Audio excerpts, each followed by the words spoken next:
Dear student, secret computer प्रशिक्षण में आपका स्वागत है। आज वीडियो का में हम लोग सीखेंगे टैली ERP9। टैली का आप लोग सभी लोग जानते हैं कि टैली का डिमांड हर एक जगह है। जैसे ऑफिस में, कोई कंपनी में या कहीं भी देख लीजिए, हर एक जगह टैली का उपयोग है। तो आज हम लोग इस वीडियो में टैली और टैली का कौन सा वर्जन, तो हम लोग टैली का ERP9 जो वर्जन है इसके बारे में हम लोग सीखेंगे।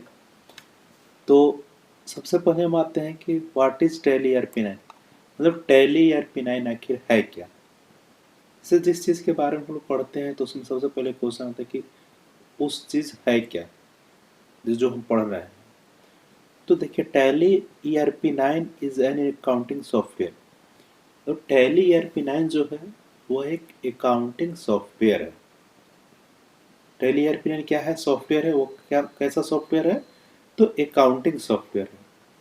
अब क्वेश्चन आता है कि आखिर अब अकाउंटिंग क्या है। तो अब हम लोग चलेंगे सबसे पहले अकाउंटिंग के बारे में हम लोग चलेंगे कि आखिर अकाउंटिंग है क्या। अकाउंटिंग का सॉफ्टवेयर टैली ERP9 है, तो अकाउंटिंग है क्या। तो दोस्तों हम लोग चलते हैं कि अकाउंटिंग क्या है। हाँ, तो सिंपल भाषा में अगर बोला जाए तो accounting is the language of business. मतलब अकाउंटिंग जो है एक बिजनेस का भाषा है।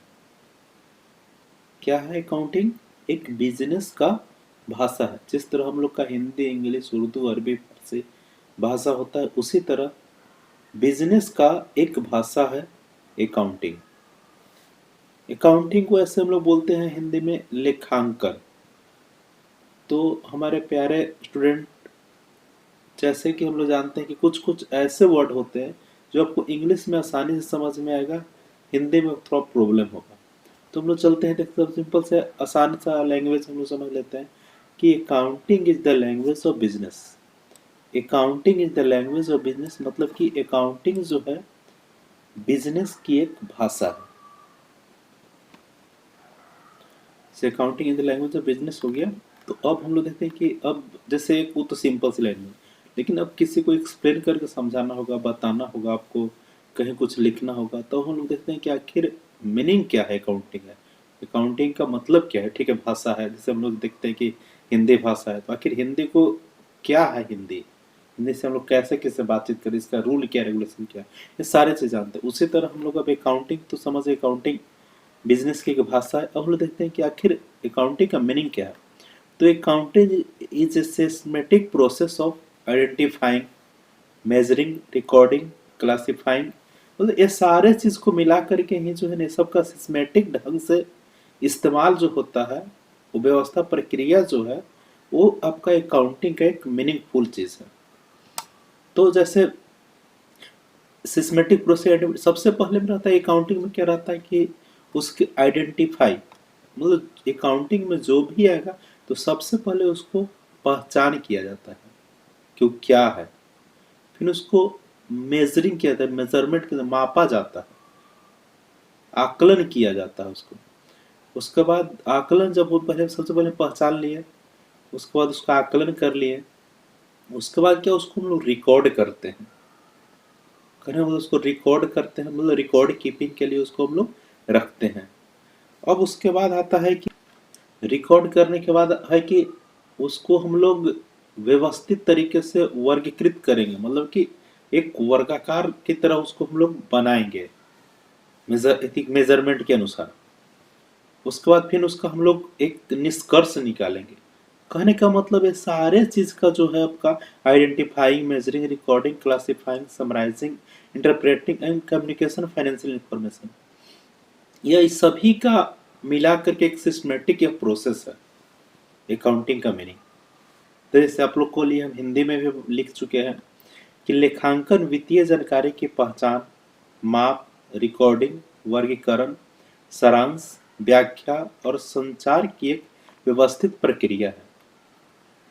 तो कहने का मतलब कि अकाउंटिंग में जो है यह सारे चीज का पहचाने का, आइडेंटिफाई कर, मतलब बिजनेस कहने का मतलब एक लाइन में समझे तो यह बिजनेस के सभी स्टेप को, सभी चीज़ों को एकत्रित करके रखने के लिए उस पर रिजल्ट देखना, उसको कहीं पे रिप्रेजेंट करना, एक दूसरे को भेजने के लिए जानकारी को, और ऐसे भेजेंगे कि उसको सटीक लगे, अच्छा लगे उस चीज़ को, किस चीज़ को रिप्रेजेंट करने के लिए किसी का, ये सारे प्रक्रिया जो है ना, इसको हम लोग बोलते हैं एक तरह से लेखांकन का अर्थ, मतलब ये लेखांकन का ये निष्कर्ष होता है। ठीक है, तो अब देखते हैं कि व्हाई लर्न अकाउंटिंग, मतलब लेखांकन क्यों सीखें, अकाउंटिंग क्यों सीखें, आखिर इससे क्या फ़ायदा है। तो सबसे पहला आता है maintaining systematic record of transaction.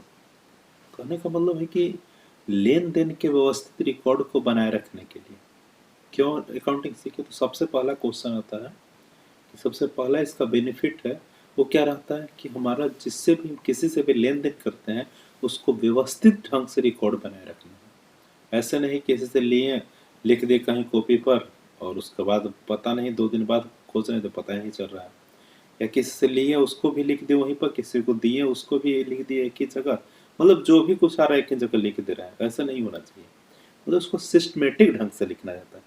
तो इसके लिए हमको सीखना जरूरी है क्या, अकाउंटिंग। पहला। दूसरा हो गया एसरटेनिंग ऑफ प्रॉफिट और loss, ascertaining financial position, prevention of fraud. ये सब क्या है कि अब है कि ये चीज़ तो जब हम रिकॉर्ड रखना स्टार्ट कर दिए कि किससे लेन देन हम कर रहे हैं, किसको कितना दे रहे हैं, किससे कितना ले रहे हैं, तो इस चीज़ को जब हम रिकॉर्ड करेंगे तो फिर उसके बाद हमको पहला चीज़ ये हो गया। दूसरा चीज़ हो गया अब हमको ये पता करना है कि आखिर हमारा कंपनी जो है या हमारा बिजनेस जो है वो प्रॉफिट में जा रहा है या लॉस में जा रहा है, क्या हो रहा है, हम काम कर रहे हैं, कुछ निष्कर्ष निकल रहा है कि नहीं निकल रहा है, प्रॉफिट हो रहा है कि लॉस हो रहा है, और यदि प्रॉफिट हो भी रहा है तो कितना हो रहा है, यदि हमारा लाभ हो रहा है या हानि हो भी रहा है तो कितना। तो इसके पता लगाना क्या है, इसलिए काउंटिंग हम लोग सीखते हैं कि इसको हमको पता चलता है कि हमारा प्रॉफिट क्या हो रहा है, लॉस क्या हो रहा है। सेकंड ऑप्शन है, ध्यान रखना है कि हमको पता करना है कि प्रॉफिट में हमारा बिजनेस जा रहा है कि लॉस में, इस चीज़ का। उसके बाद अब एक और चीज़ है, थर्ड है कि वित्तीय स्थिति का पता लगाना, मतलब कि हमको फाइनेंशियल पोजीशन क्या है। अब ये नहीं है कि हमारा देखने में है कि हमारा बहुत बढ़िया चल रहा है बिजनेस, बहुत बड़ा बिजनेस है, लेकिन उसका स्थिति खराब है। स्थिति खराब कहने का मतलब फाइनेंशियल पोजीशन मतलब कि हम लिए हुए हैं, किसी से कर्ज लिए हुए हैं, बहुत सारे लेकर के पैसा इधर से उधर से, सब लायबिलिटीज हमारे ऊपर है, हमारा लग रहा है कि बिजनेस अच्छा है। तो यदि आप अच्छे से अकाउंटिंग करिएगा तो ये सारे चीज़ को आपको पता चलेगा कि हमारा फाइनेंशियल पोजीशन क्या है, मतलब अभी हम क्या है। ऐसा नहीं है कि दिखावे के लिए हम सब चीज़ करना स्टार्ट कर दें, नहीं, ये हमको जानकारी होनी चाहिए कि हमारा पोजीशन क्या, फाइनेंशियल पोजीशन। ऐसे नहीं कि हम 10 लोग बड़े लोग के साथ बैठना उठना स्टार्ट कर दिए तो नहीं हम उस तरह का मेंटेन करें, नहीं, हम अपना पोजीशन जानेंगे। बिजनेस यह भी करता है, तो बिजनेस में आपको ये जानना होगा कि हमारा बिजनेस का सर्टिंग फाइनेंशियल पोजीशन क्या है, फाइनेंशियल पोजीशन क्या है। उसके बाद आ गया चौथा है प्रिवेंशन ऑफ फ्रॉड्स, मतलब कि अब हमको बिजनेस में एक और चलता है धोखाधड़ी, फ्रॉड।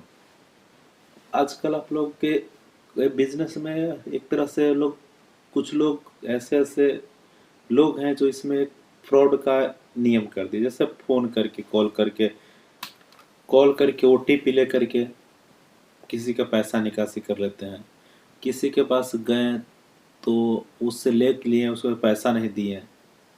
तो अकाउंटिंग, यदि आप अकाउंटिंग करिएगा तो अगर कोई आकर के हमसे सामान खरीदा, बोला कि ठीक है आ रहे हैं 2 मिनट में आके दे देते हैं, आधा घंटा में आके देते हैं, 2 दिन में आके दे देते हैं, और उसके भरोसे हम लिखे भी नहीं तो हमको भूल जाएंगे हम, वो तो फ्रॉड है ही। ऐसा नहीं है कि वो आपका जेंटल व्यक्ति है, जेंटल पर्सन है कि वो आपको आकर के पैसा दे देगा कि नहीं हम इससे सामान लिए तो उधार तो दे देंगे। ये सब ऐसे बहुत कम ही लोग हैं। तो इस चीज़ में बिजनेस क्या, यदि हम और एक साथ साथ यदि आप बिजनेस हम कर रहे हैं तो ऐसा नहीं कि सारा चीज़ हमें चलाएंगे, हम अपने स्टाफ रखेंगे, कर्मचारी रखेंगे। अब कौन सा कर्मचारी का क्या नियत है, हो सकता है कि वो भी हमारे कंपनी से या हमारा बिजनेस से कुछ सामान ले जा रहा हो या पैसा ले जाएगा।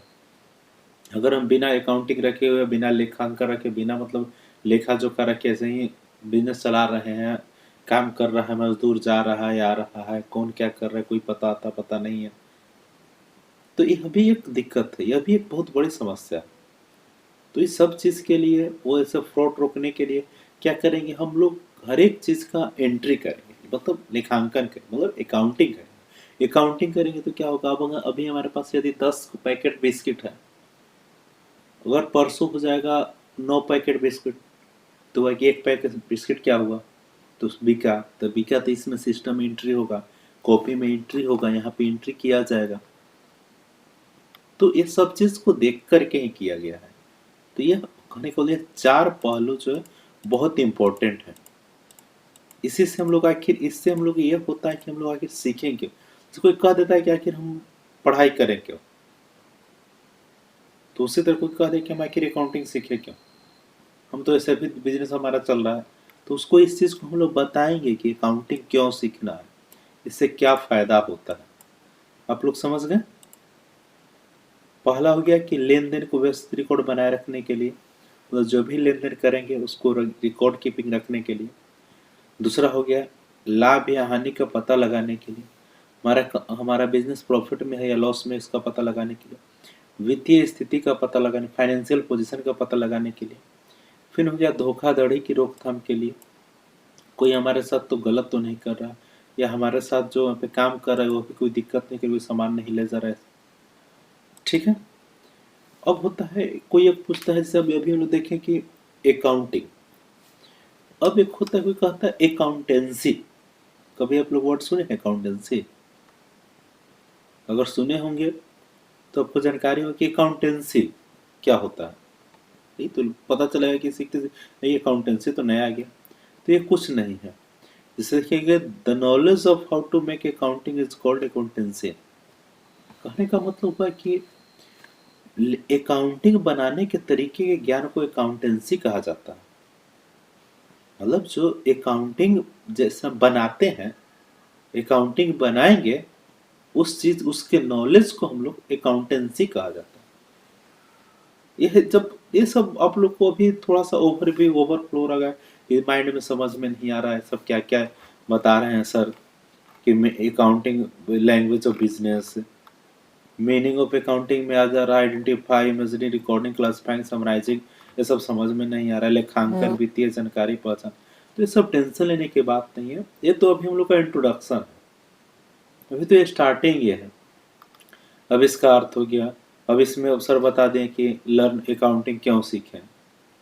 तो ये सब थोड़ा सा धीरे धीरे करके आप इसके पीडीएफ आप लोग को प्रोवाइड कर दिया जाएगा, इसके पीडीएफ को, जिससे आप लोग है कि आसानी से घर में प्रैक्टिस करके धीरे धीरे सीखेंगे।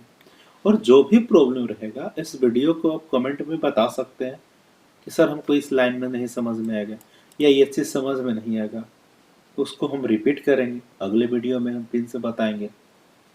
कमेंट करके आप कांटेक्ट कर सकते हैं, नहीं तो इसमें ऊपर हमारा नंबर भी दिया गया है, तो इस नंबर पे भी कांटेक्ट कर सकते हैं हमारा। या आप लोग सभी लोग जानते ही होंगे सीक्रेट का, तो आप कांटेक्ट कर सकते हैं। अभी ये स्टार्टिंग है, उसके लिए टेंशन नहीं लेना, अभी तो ये फर्स्ट चैप्टर ही है, बहुत आगे आगे हम लोग सीखेंगे।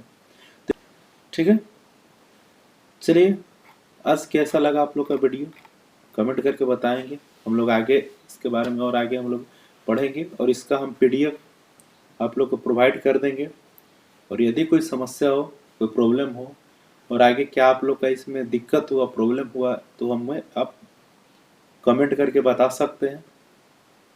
थैंक यू, अगले वीडियो में मिलेंगे, तब तक आप लोग। बट एक बात कहते कहते हम एक कहना चाहते हैं कि इसका आप लोग ध्यान रखिए, इसको प्रैक्टिस कीजिएगा, जो बताएं इसका प्रैक्टिस कीजिएगा, आपको समझ में आएगा।